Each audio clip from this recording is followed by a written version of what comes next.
Romanos capítulo 5 vai nos falar que veio, porém, a lei para que a ofensa abundasse, mas aonde abundou o pecado, superabundou a graça.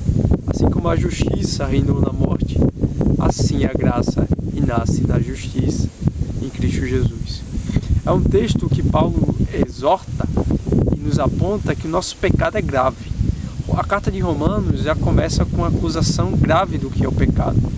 No capítulo 1, há uma acusação entre os gentios que todos pecaram. É trocar a verdade pela mentira, amaram mais a criatura do que o Criador. Foram desobedientes a pai e mãe, lançaram-se a todos os tipos de desejo, pecados e idolatria.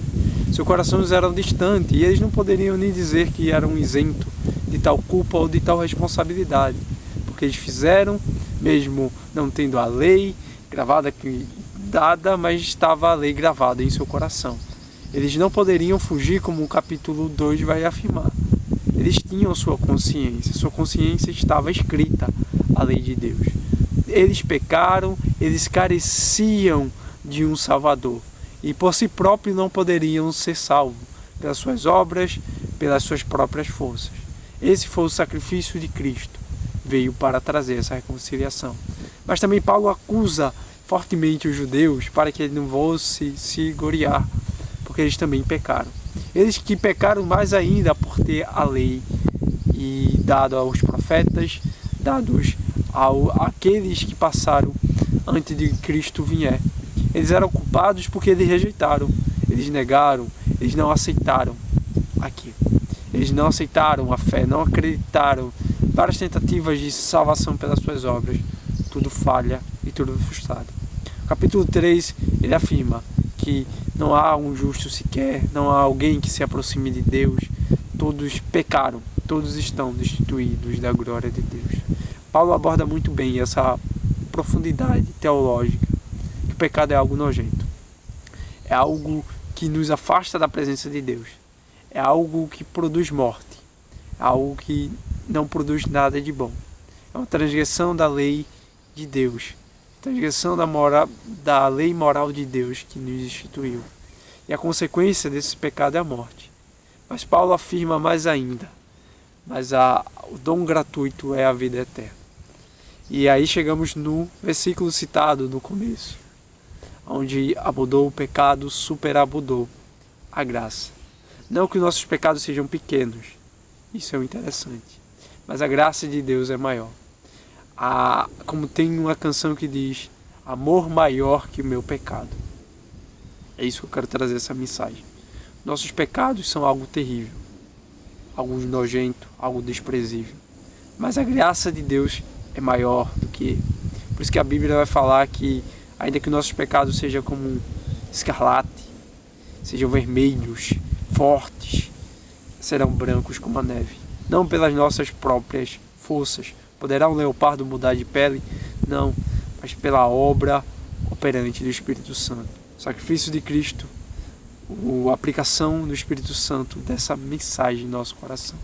Essa regeneração, essa transformação, que nos faz uma nova criatura, que nos modifica, nos torna justos, se torna uma dívida paga perante Deus e também colocando a justiça de Cristo em nós e num processo de santificação.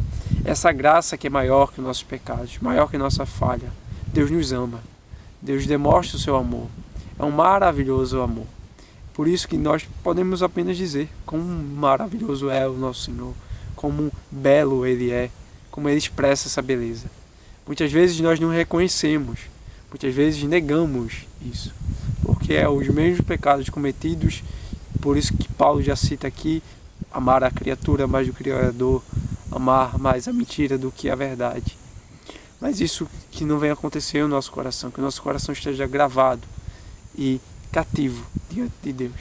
Que nós devemos reavaliar que nós estamos procedendo, como a gente estamos agindo, para que o nosso coração seja transformado e modificado para a honra e a glória de Deus. Essa é a mensagem de hoje, que o nosso pecado é grave, é grande, certo? Mas não é maior que o sacrifício de Cristo pela graça oferecida.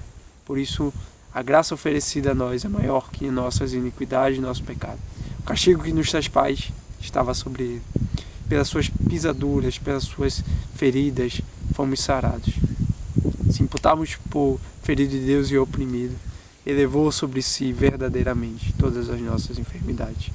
É nessa fé que nós cremos, é nessa fé que nos apegamos, nessa fé que descansamos diante de tantas coisas que vêm à turbulência da vida. Porque em Deus temos a paz, o refrigério. Que Deus não imputa a maldade em nós. Deus, com o seu bem-aventurado homem, que o Senhor não imputa a maldade, porque o Senhor nos perdoou por completo. Presente, passado, presente e futuro. É a graça de Deus que nos sustenta. É a graça de Deus que nos transforma. Amém? Eu agradeço você ficar até o final. Peço, compartilhe esse vídeo, se inscreve, já ajuda muito.